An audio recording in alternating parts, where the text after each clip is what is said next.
Hi guys, and happy Nikolaus Eve if that is a thing where you live.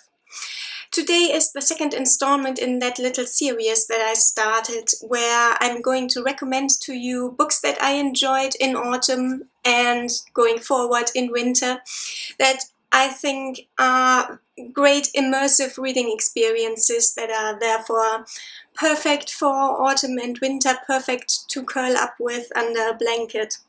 And today is actually pretty similar to the first video that I made of this kind, in that the two books that I'm going to recommend to you today are both again romances and both again novellas, and they are both again seasonally appropriate.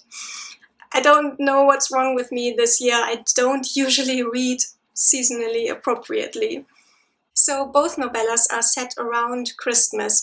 One of them is actually set on Christmas Eve, and that is kind of important for the type of story that it is.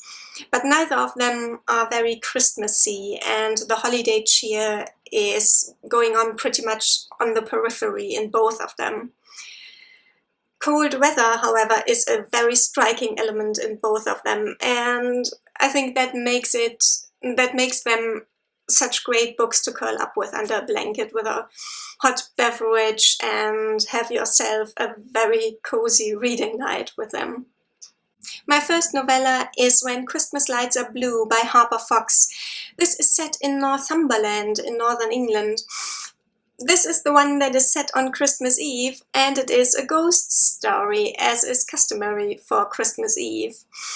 But it is one of those ghost stories where you can't really be sure if the paranormal element and the haunting is real, or if it's mainly in the head of the protagonist, you know, like in the Nutcracker.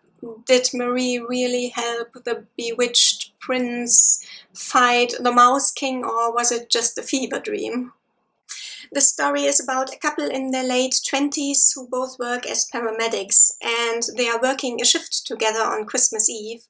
And the story opens with one of them saying to the other, "I can't do this anymore," by which he obviously means their relationship as it is. But before we can find out more, they get called away on an emergency call from an elderly lady who lives alone in a house in the forest somewhere near Hadrian's Wall. But due to heavy snowfall, road conditions are abysmal, and the protagonist, Robert, drives the ambulance off the road and into a snowbank, which pretty much leaves them stranded, except they can see the lights of a house that must be the old lady's through the trees. So they decide to continue on foot and make their way through the snow to the house and see what they can do for the old lady. And at that point, events take an unexpected turn. And that is as much as I'm going to say about this story. You already know that it is a ghost story. And of course, it is going to be about the couple's relationship and what got them to the point where it is under such strain that one of them is saying, "I can't do this anymore," and if and how it can be salvaged. Or rather how, because this being a romance, of course, it's going to have a happy ending. This story is low-key magical, and it's got a very cold and at times very melancholy and rather sad atmosphere. There is a bit of drama and action, but this is also low-key and very realistic, especially for Harper, who often overdoes it on the action side.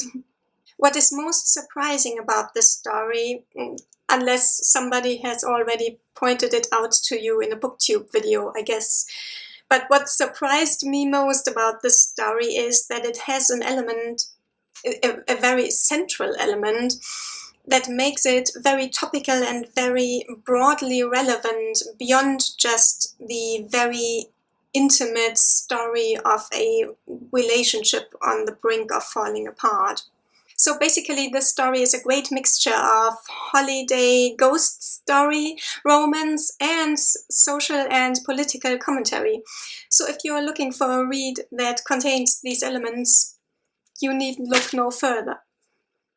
My second romance is also very much embedded in a context of broader relevance. It is Division Bells by Iona Datt Sharma. This is a very recent release, October 2020, if I'm not mistaken, and it takes place in and around the British Parliament. This definitely feels more like a workplace romance than my first novella. And the workplace definitely does not take backseat in this story, and it is neither cutesified nor exaggerated for effect nor cliched. For me, this was perfect. The protagonists here are two men who work in the team of the Minister for Infrastructure. One of them, Ari, as a civil servant in Parliament, and the other one, Jules, as a temporary advisor to the minister who is trying to get a certain bill passed that will allow the construction of certain wind farms with state-of-the-art technology. And we are at the stage where the bill has to go through two hearings in the House of Lords. So Jules was hired as a special advisor because he has work experience in an NGO for environmental protection and against climate change, but he is completely green when it comes to parliamentary procedure. Much like the average reader, I would assume, at least the average non-British reader. And blundering about and being inexperienced and asking stupid questions all the time, he very much annoys civil servant Ari, who has no time for these pesky special advisors. He could do the job very well by himself, thank you very much. The two are opposites in many ways. Ari is very driven and he has a strong sense of duty and is rather devoted to order and the integrity of the procedure, sometimes to the detriment of his own health and that of the cause. He is very set in his ways and he doesn't like outside influences to his job, and he would rather be left in peace and left to do his job in peace.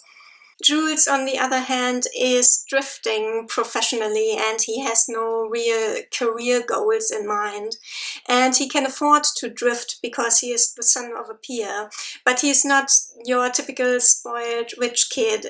On the contrary, he's rather estranged, at least emotionally, from his class and his parents' lifestyle and ideals. He's also very generous with his affection and he doesn't shy away from showing his affection to people, and he likes to take care of people. He also has a very strong sense of what is right and what is wrong, but not in the rigid and regulation-loving way that Ari is ticking, but rather in a more idealistic and principled sort of way. And that is ultimately how they clash. There comes a crisis point in the story where it's Jules's ideals against Ari's devotion to order and structure. So this is very much an opposites attract romance, and it is also about found family.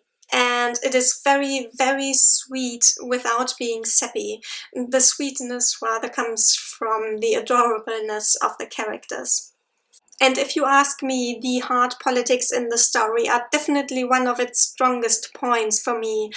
I know that for some people this is too much, but I loved learning about parliamentary procedure and the goings-on in the House of Lords.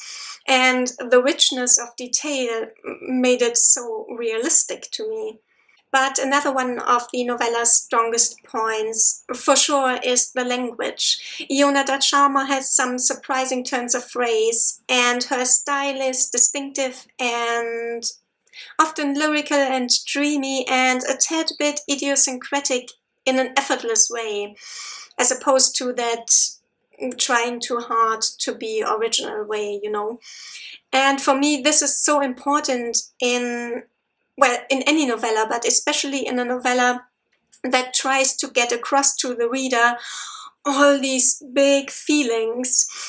Because how do you get across any specialness of these feelings if your language is just run of the mill? This one definitely does have a very distinct voice, and I loved it. One of my favorite reads of the year. And I think it was that mixture of hard politics, sweetness, and just gorgeous writing. So if you are still in need for some inspiration for your holiday TBR, I think these two novellas would make great quick reads. I'd love it if you'd let me know if you pick any of these up, or if you have read them already. Until next time, guys, and once again, happy Nikolaus Eve. Bye!